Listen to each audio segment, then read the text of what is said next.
Hey you guys, I'm Sarah. Welcome to my channel if you're new here. If you are, I hope that you want to stick around and subscribe. Be sure to click the subscribe box. I'll put it right here.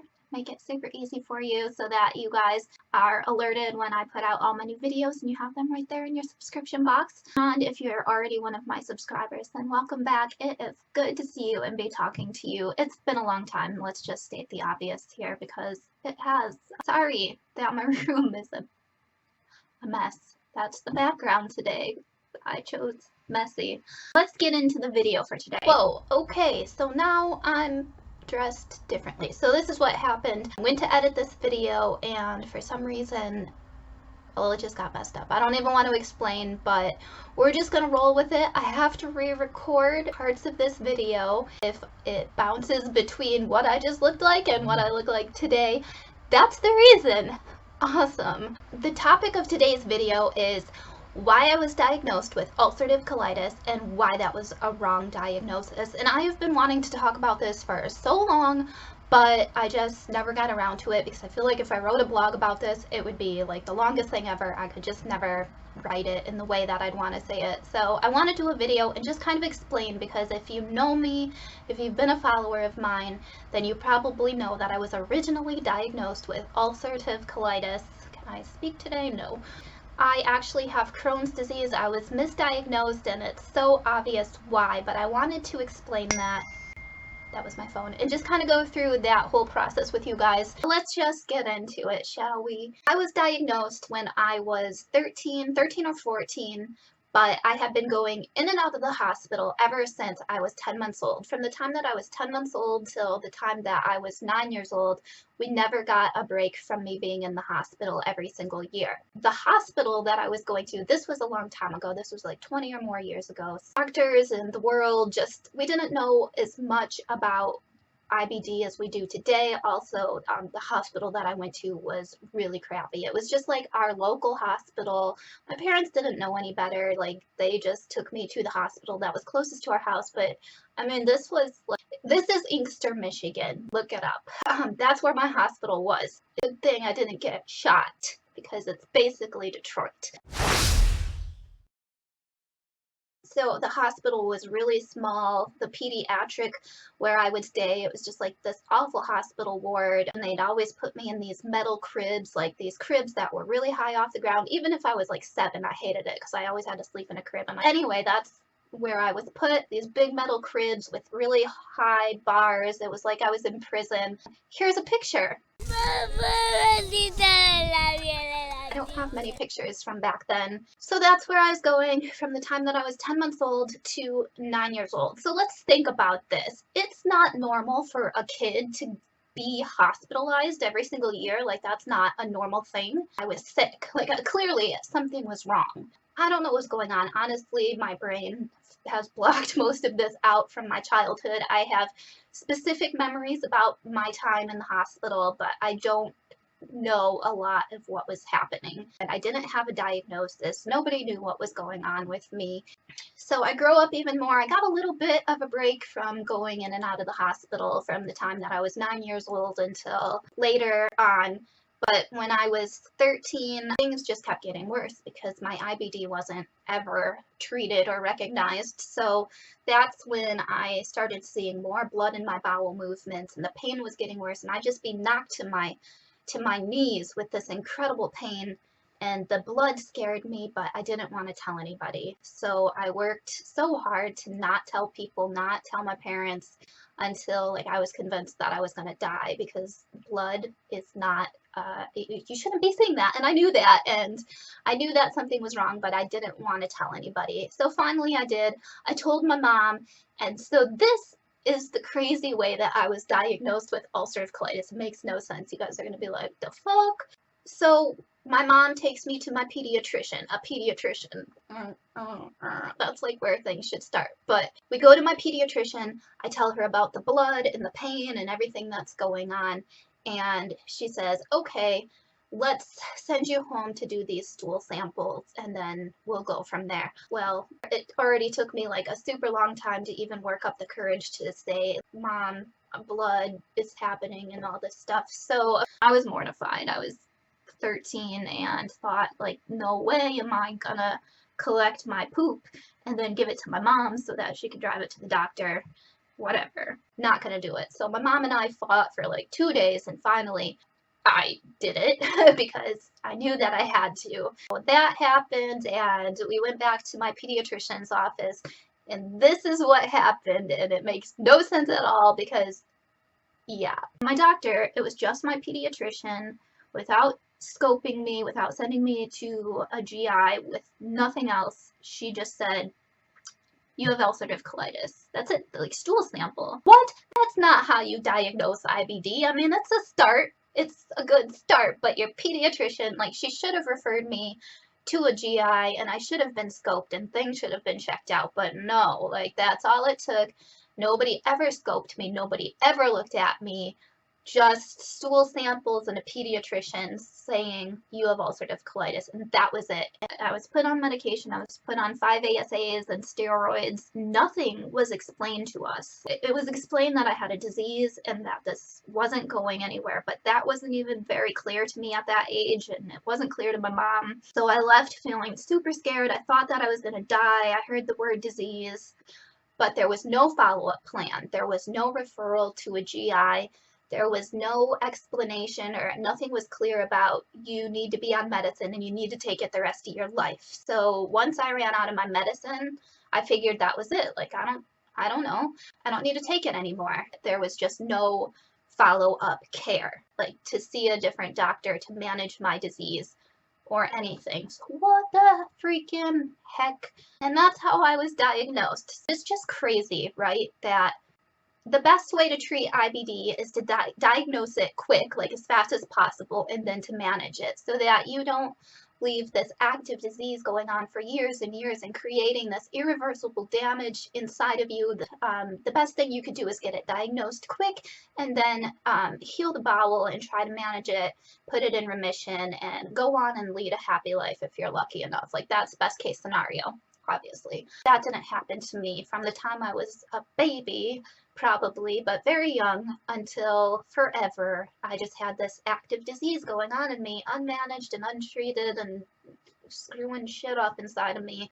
I wanted to know more about my disease. Like, I felt like I didn't know anything, and so I wanted to know. And so that's when I started researching IBD. I was a teenager, and I just wanted to know everything that I possibly could to understand it. So my passion for knowledge about understanding inflammatory bowel disease started when I was a young girl, and I learned so much about it, and that's when I started figuring out, like, this is what I should be doing and this is how things should be going. But I was also young and powerless and didn't have much control over my health, so it was a difficult time. Of course, things got worse again, and so through the course of my growing up, I got scoped, of course, and they would see inflammation every time I'd go to a new doctor. And that's the other thing that really screwed things up for me, is I never had one person managing me. So each time I'd go to a new place, I would just go in and say, hey, I have ulcerative colitis. And so they probably just took that and never thought anything else.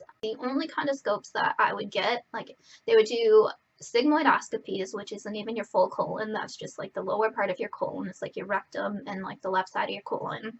So they didn't even go all the way up, and nothing was ever like looked at in my upper, or like my small bowel or upper digestive system. I would just get barium enemas because they were used a lot more in the past. They aren't, thankfully, these days. I'll have to tell you a story about this barium enema that I had that was so awkward because the person doing it I actually knew, which was so weird. If you want to hear that story, let me know in the comments below, because I was crazy. I'd get these sigmoidoscopies, and of course, they'd find active disease, and they'd tell me that, and they'd put me back on steroids, and they'd give me more 5 ASAs, and they'd send me home, and there'd still never be follow-up care. It'd just be like, I would go in for this procedure, and that's what happened, and I never had a doctor managing my case. It was just strange. Like, what the heck was going on? So that's how it was all the way up through like middle school, high school, be on the medicine, and then I tried Imuran, but that didn't work for me, and I tried a bunch of different 5 ASAs, but of course, that's usually doesn't do much. It wasn't doing much for me. Salamine enemas and stuff like that. Biologics were just starting to be a thing when I was young and being approved for pediatric patients, but it was nothing that I was put on. But I also need to explain that I never want to explain my family life, but I didn't come from a good place. And so I was young and I was powerless and I was managing my care on my own. I just get sicker and sicker and work so hard to hide things and miss out on things. Luckily in high school I did get a little break where I probably felt the best that I ever have in my entire life in high school. So that was really lucky. I feel like, except for sometimes, but I feel like I got really lucky in high school. Another thing, I started my very first job when I was 14 years old, and it was a job that was unionized, so I was in a union, and even part-time employees had health insurance. So I had health insurance from the time that I was 14 years old, my own health insurance. I kept that job for almost 10 years until the time that I was 23, and I always had my own health insurance. I always took myself to my doctor's appointments. Usually my boyfriend that I had at the time came with me. Sometimes my mom would go to sigmoidoscopies with me or something like that. But I was really just, I was on my own and responsible for my health. So anyway, I get to college, I do more of these sigmoidoscopies and blah, blah, blah, always have active disease, always put on steroids, always put on 5-ASAs. But I know that's kind of how I was diagnosed with ulcerative colitis. What? I was diagnosed with Crohn's disease. I was properly diagnosed. I guess I should finish the story here. I was properly diagnosed after I had my colon removed and I got my J pouch, and I continued to have problems like steadily for 3 years after I had my J pouch. The GI that I had was not a IBD specialist, and he wasn't out of an IBD center, and he's very terrible, and it got to a point where, you know, they just weren't listening to me. It was very apparent that they thought that, you know, it was all in my head, that I was making up what I was going through. And so I went to see my GI after I had lost a ton of weight and I was still eating properly. I knew, like, I was keeping track of calories. I knew that I was just losing weight rapidly because I probably wasn't absorbing my nutrients. Like, I knew that I knew what inflammation felt like. It was the same kind of pain and stuff that I had when I had my colon. I recognized that feeling, which I explained to my doctor. I told him about my weight loss. My fatigue was so intense. I ended up having to like start calling into work and missing work. And it got to a point when it got so bad that I was couch bound. And even for me, when I had to use the bathroom, like, I could barely walk. I was holding on to the walls to like make it down the hall because that's how weak I was. That's where it got. I went to see my GI doctor. I told him all this and he said, "You look fine to me," which I couldn't believe he said to me, but that's what he said. And he said he wanted to give me an antidepressant and he wanted to put me on tramadol because he just, you know, like, there, if you're having pain, just take this. And he said that he wasn't going to run labs, he wasn't even going to draw my blood because a couple of months ago it looked decent. And he sent me away. And on my way to my car, my face felt so hot and red and I was tearing up and I was just so angry because it felt so unfair. Like, why do I have to live like this? My quality of life sucks. I'm missing work. Like, there's nothing I can do and nobody is helping me and I know something is wrong, and why wouldn't he even just run my labs? Like, that's just crazy. I got into my car and I went home and I just felt like, what am I even gonna do? And that, you know, after going through years of this, that really, it was hard for me later to learn how to trust doctors and communicate with them. 2 or 3 days later, my dehydration had gotten so bad because I wasn't absorbing things and stuff that my hands and my feet, like, were frozen like this. Like, I looked like a dinosaur, like, roar. But it hurt really bad. I was actually really scared about it and I couldn't walk and my legs were just very numb and it was really painful and I didn't understand what was happening at the time because that had never happened to me. I didn't know, like, it was my electrolytes all out of balance, and I knew I needed medical attention. But the last thing that I wanted to do was go to the hospital where I have been being treated forever, because what were they going to do for me? They'd probably just give me fluids and get me somewhat stable and send me on my way, and I was done with it. I just made this decision that I wanted to go to a different emergency room department where they didn't know me, and maybe they would listen to me more, and it turned out to be a really good decision. So my friend drove me to the ER of a different hospital, and long story short, I was admitted, my electrolytes and everything improved, and that felt a lot better. But then they scoped me, and I had Crohn's disease, like it was right there.